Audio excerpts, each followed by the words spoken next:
لا الہ الا اللہ لا الہ الا اللہ توحید-سنت.com لا الہ الا اس ویب سائٹ پر ملاحظہ فرمائیے ممتاز علماء کرام کی تقاریر، درس قرآن و حدیث، اسلامی کتب کا وسیع ذخیرہ، فرقے باطلہ سے مناظرے اور بہت کچھ۔ الا اللہ لا الہ الا اللہ قال رسول اللہ صلی اللہ علیہ وسلم صلوا کما رأیتمونی اصلی صدق اللہ مولانا العظیم وبلغنا رسولہ النبی الکریم ونحن علی ذلک من الشاہدین والشاکرین والحمد للہ رب العالمین۔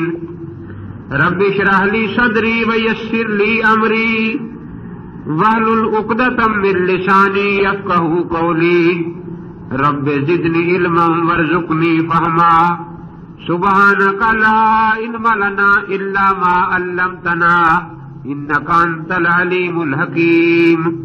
اللہم صل علی سیدنا و مولانا محمد وعلی آل سیدنا و مولانا محمد وبارک وسلم وصلی علیہ۔ دوستو بزرگوں، یہ جمعہ کا مختصر سا وقت ہے اور مولانا نے یہ فرمایا ہے کہ نماز کے مسائل کے بارے میں کچھ باتیں عرض کرنی ہیں۔